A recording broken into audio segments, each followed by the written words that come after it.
Welcome to the Collective Language Podcast. I'm Ayana, and I am here with a very special volunteer, community member, whatever you want to call it.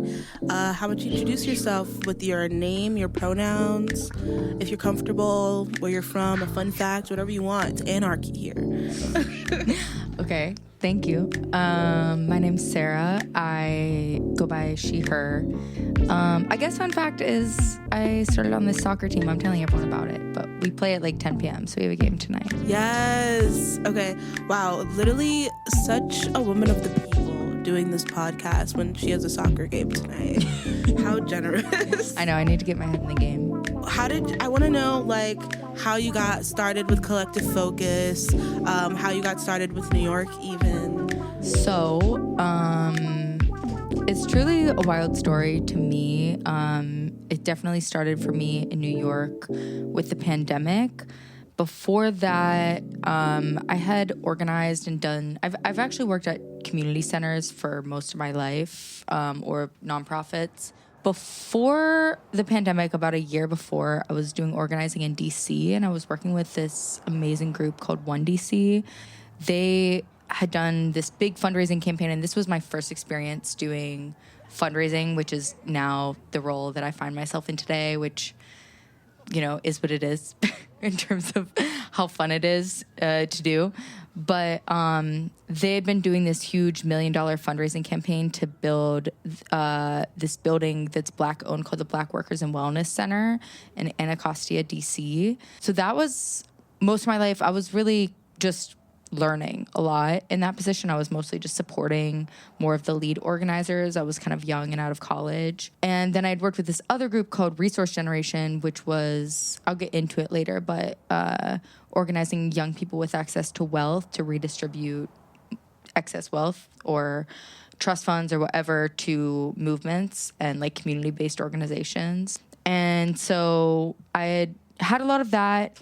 I got this job at a community center in Botswana. I think I was just trying to travel and gain experiences outside of the U.S. That's always been really important to me. I think we're educated and informed in really particular ways here. So I was living over there in 2020 and 2019, and then the pandemic happened and just kind of ended everything that I had going on because everything shut down, you know. It was an HIV clinic, so security was super, super high. And they just sent pretty much everyone who wasn't from the country out of the country, like, in 2 days. Wow. So that is basically how I got here, because I had two friends that live 2 blocks away from where we are right now. And I ended up just going and staying on their couch because I just really didn't have a plan. I didn't know what to do. The day I got to New York then, in July of 2020, I also So you came to New York for the first time in the middle of the pandemic. Yes. That's crazy. Yeah.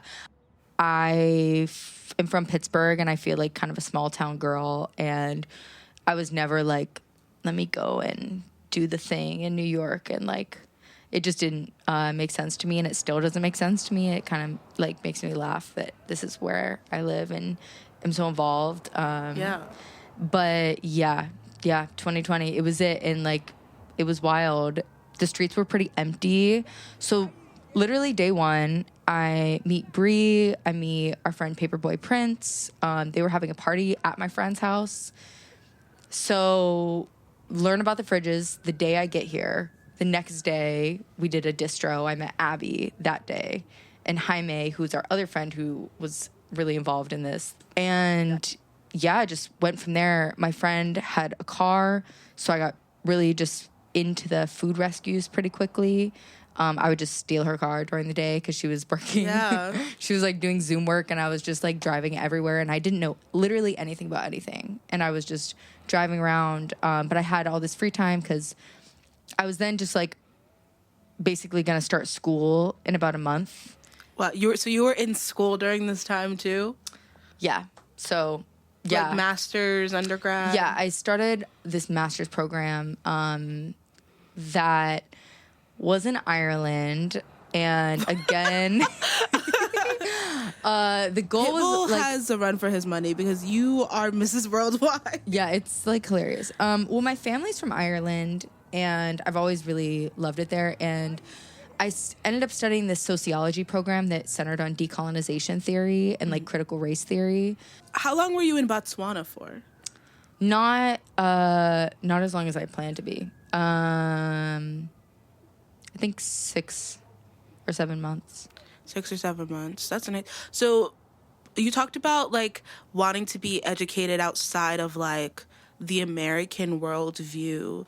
Like, how do you think that has kind of informed the work that you do today? Hugely and 100%. This is the exact, I think, my involvement in this is a direct result of that. I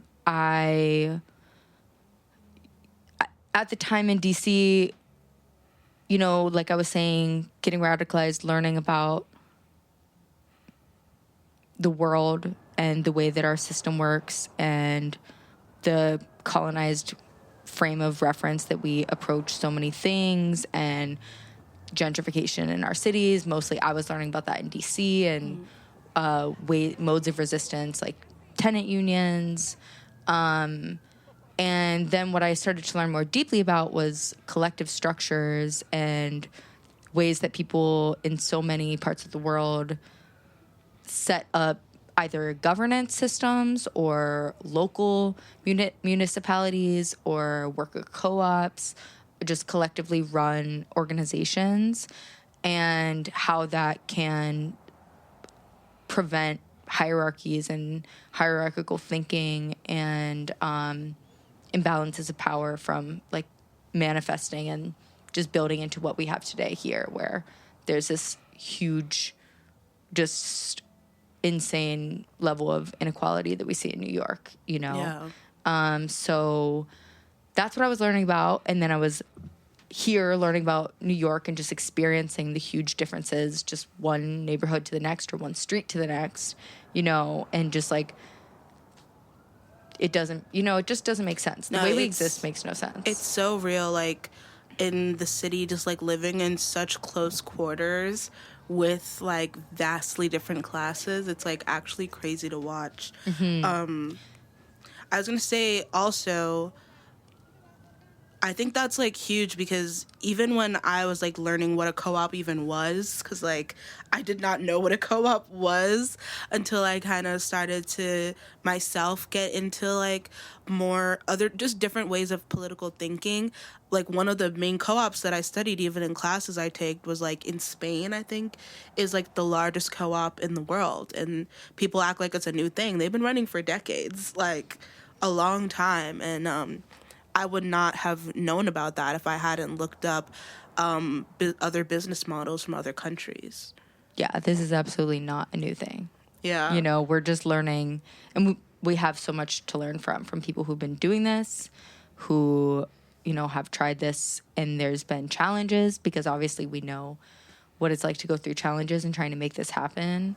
But yeah, there's a lot to grow on with it. Yeah, so kind of going in the timeline of your life, like, so when you got to New York, did you find that you talked about like using your friend's car to go do like food drops and stuff like that.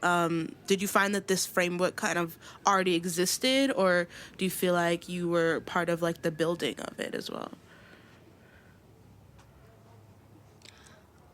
I mean, I know the framework for mutual aid has existed. Yeah. I mean, like, for, time. like, the fridges and how we operate. Yeah, with the fridges, I mean, it was just unfolding in that exact moment. We did, like, went to do fridge shelter builds for, I think I was there for 3 builds.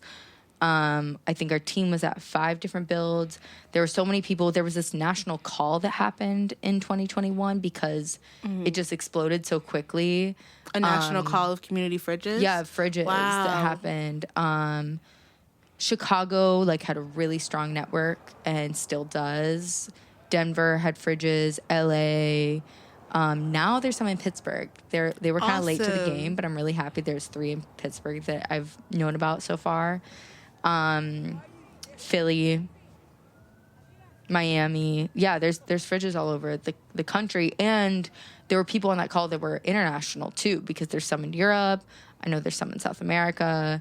So I think the idea kind of exploded, but I think the reason it exploded is that there's a few reasons, but people have done small ways of like clothing swaps. Before the pandemic, I remember seeing those little libraries. Like, I think the concept of a public space of exchange makes a ton of sense to people. And I think it's actually like no question. Once you see it exist, it becomes a norm so easily, which is what we found here with the space. The space concept kind of started with the idea of the free closet, because at fridges, obviously people were able to share food, but then so many other goods that people would try and share. There were shelving that people tried. There's so many different amazing, innovative ways that activists have tried this all over the city in different boroughs and other cities. But what we were seeing was that with clothes, sometimes then it'd just be like bags of clothes left on the ground, or like books that then get rained on, things like that. So it was like, okay, if there was a space to actually store, process, make things really nice that could then just go right back out into community. And also storing a lot of the goods that were needed. A big thing with building the fridge shelters, and that I think was actually the push for that national call that happened, was when winter just started coming at the end of 2020, and then again in 2021. It was like, okay, there's like hundreds of fridges that exist, and it's about to snow a ton in all these cities. Snow, winter is coming. Yeah. And so I remember this one guy on the call had a really cool blueprint that he sent around of a structure that they did, and different people just started kind of finding and partnering with carpenters. We had an amazing friend named Omri. I remember actually being with him because this room used to be our free closet. Yes, I remember that. He's the person that built it out, but he also had all this knowledge and helped conceptualize and do a blueprint for the fridge structure that we ended up or the shelter structure that we used for our shelters and a couple other shelters around. Wow. One being the Bushwick Grind. This just down Broadway. And so, yeah, that was kind of that. It was like, okay, there's these fridges. Now there's this effort to build up structures around the fridges, which just requires more volunteer support, more maintenance, and then storage for wood, paint, supplies like that, all the supplies that surround the fridges beyond the food. So that's just where the concept of having a large space specifically geared towards exchanging resources with like processing and storage being the center. That's amazing. And I know you also said kind of like you had no intention of really like New York is my place.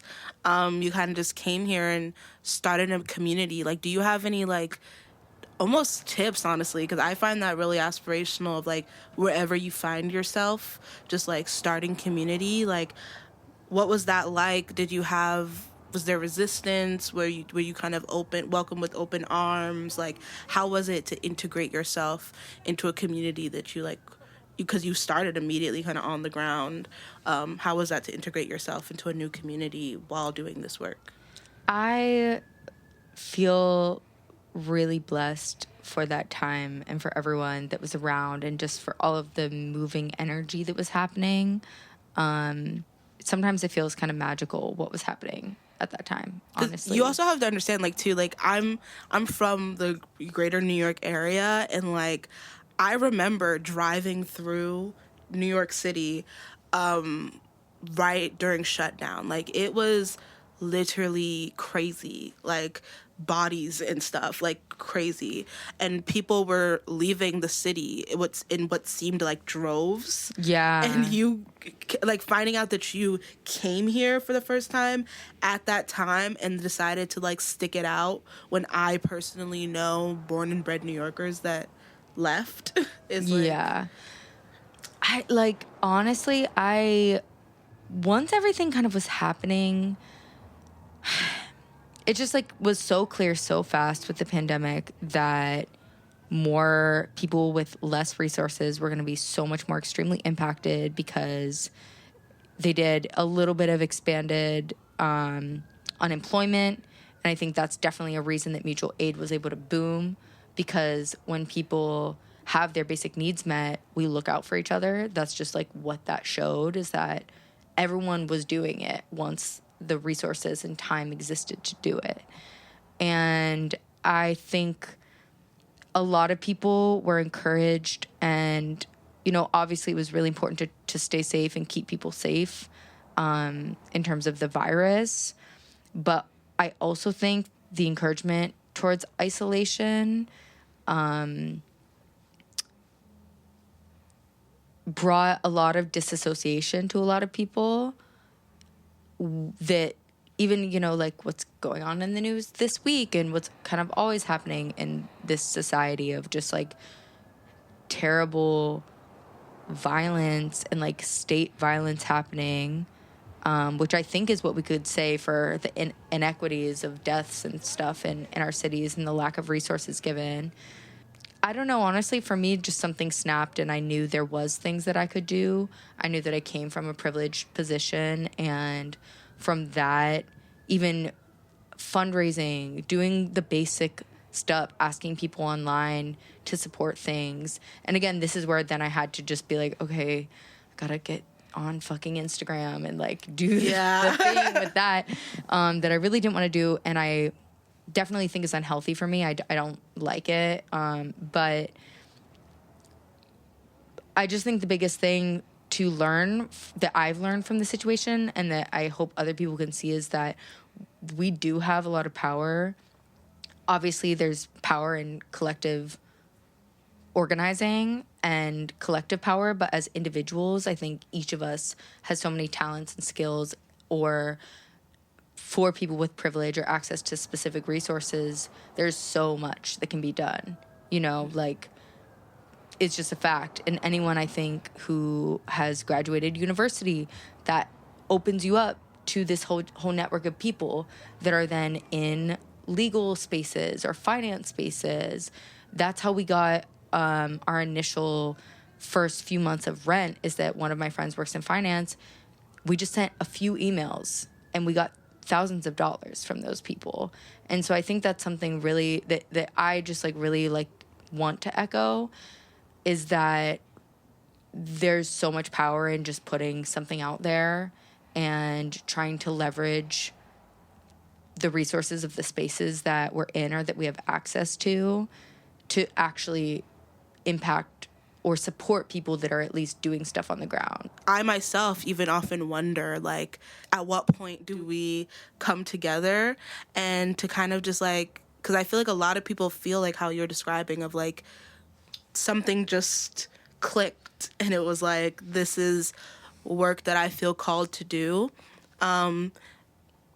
I think it's really beautiful. And I also wanted to highlight, kind of related to the hub, of like, you mentioned how you worked in a nonprofit that wasn't geared towards the poor, but geared towards the rich in some ways, to get them to use their resources to help out. I think, I feel like that's very unique, but to me kind of just highlights the difference that I feel between like charity and mutual aid, right? Because charity is always geared towards the poor. Let us help you. Let us do these things for you.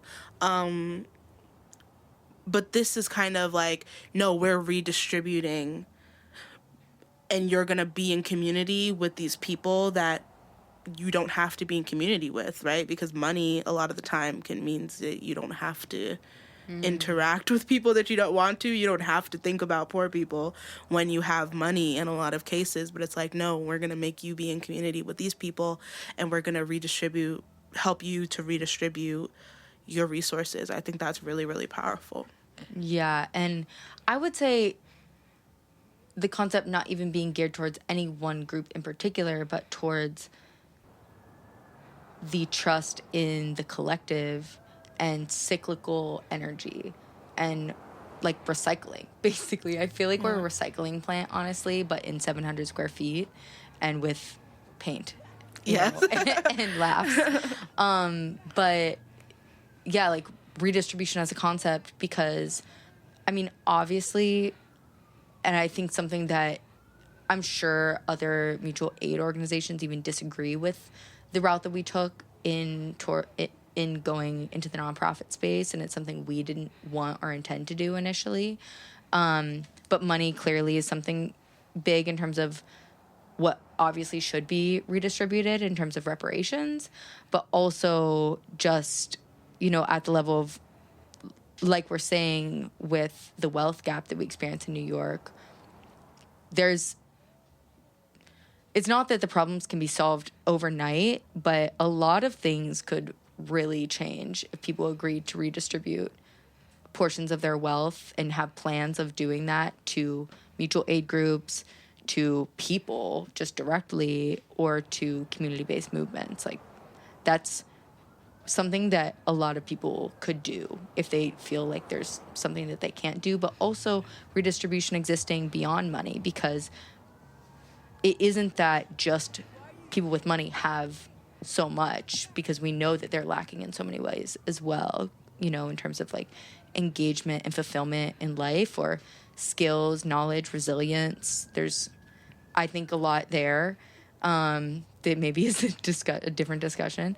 But we had a sewing workshop the other day that one of the community members led that isn't living. I'm really sad I missed it, by the way. I know. We're going to get there.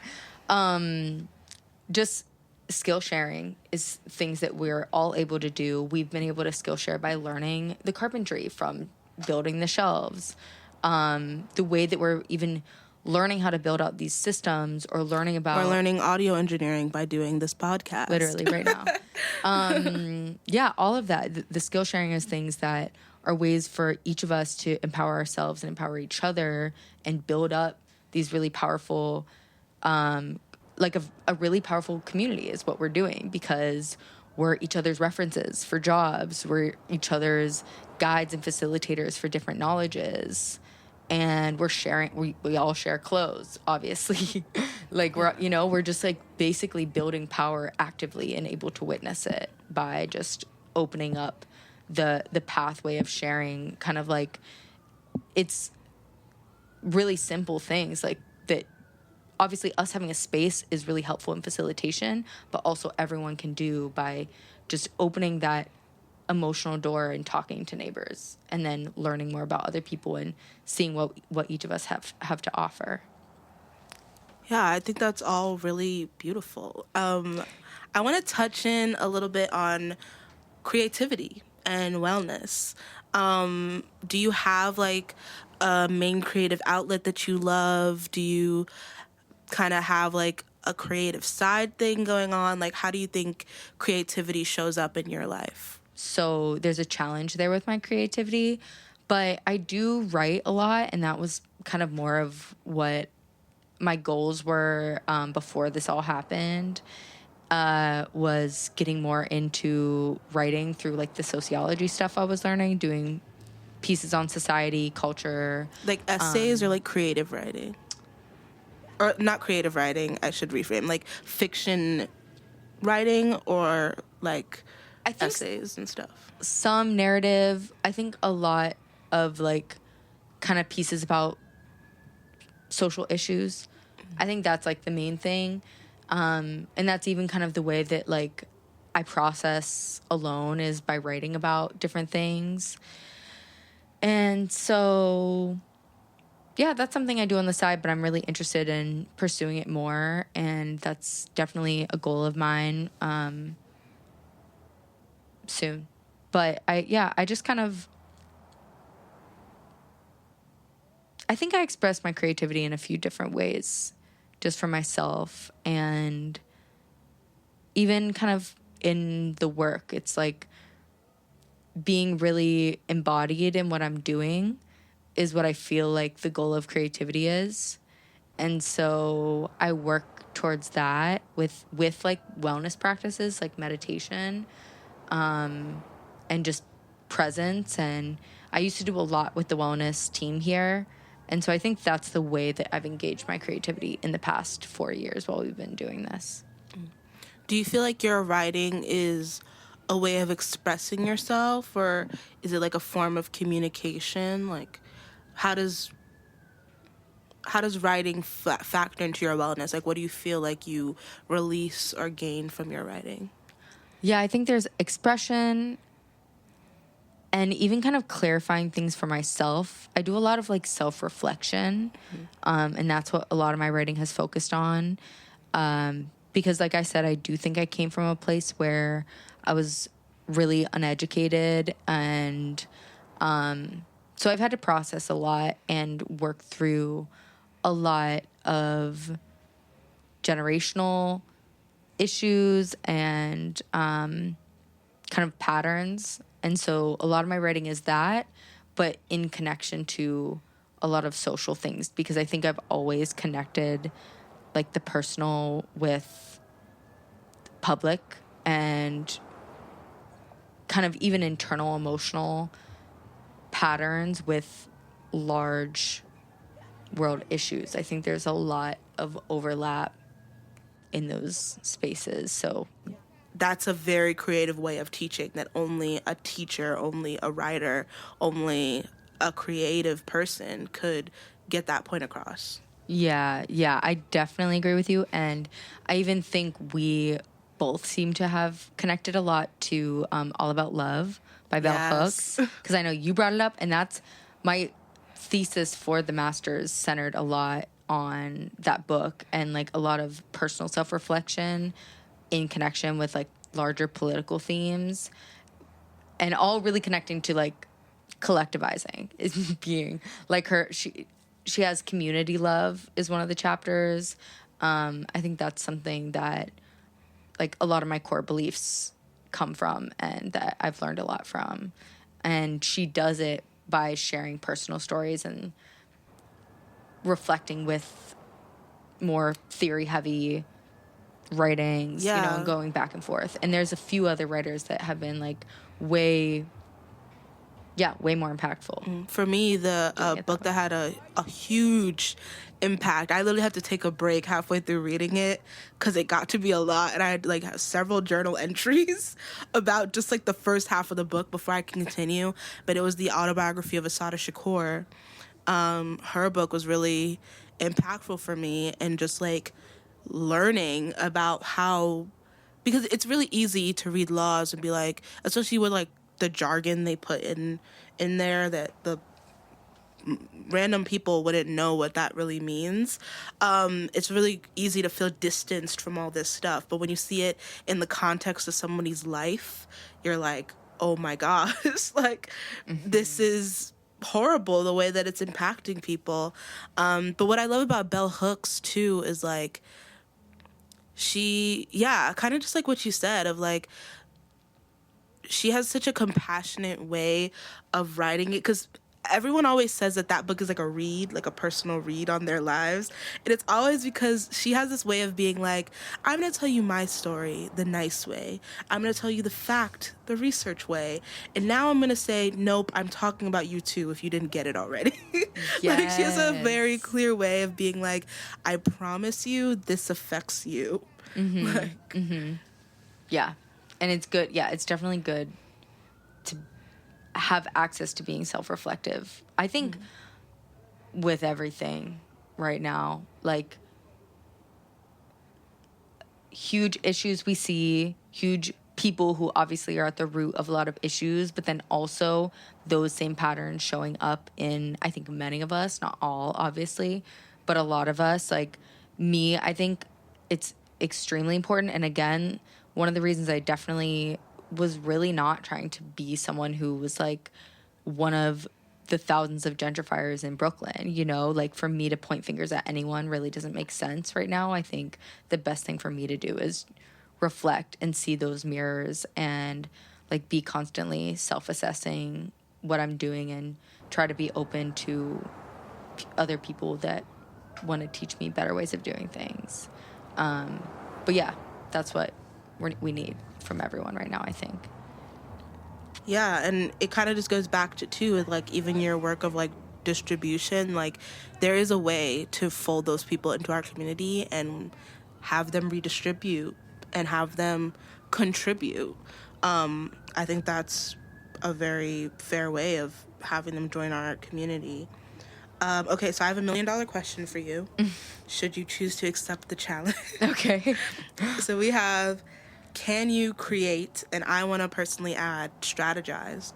Can you create or strategize better in comfort or in struggle? Wow. So I'll give you a second to think about that. I like to add strategize because create feels like really personal when you bring something from you, but like strategize as a collective or as someone a part of the collective, I think is also a fair question. Wow. I feel like my answer is a cop-out answer, but I think that it depends on the extreme level of either of those two, because I think many people with kind of on the extreme level of comfort are then like inherently disassociated from extreme struggle and basically should be working more so to support people who are closer to the center of the struggle of that issue or the issues that are combining around that space. I think I don't really feel that I can speak for the space of extreme struggle at all, actually, but I do think that in times of extreme chaos, from what I've observed in my situation, it can be harder to build structures that are sustainable, it like in times of crisis when emotions are high. And I think that's like a physiological thing, but I do think each of us process pain differently. So I don't really feel like, I think it really is different person to person. Absolutely. And experience to experience. Yeah. And I feel like you made a really good point about like for strategizing, it's always like, it's hard to build something that sustains because if you're in extreme struggle, it's like I'm worried about surviving today, the second, right now. Like 10 years from now, don't got time for that right now because I need to worry about tomorrow. So I think for strategizing, absolutely, I totally agree with your statement. For like creative art, what do you think?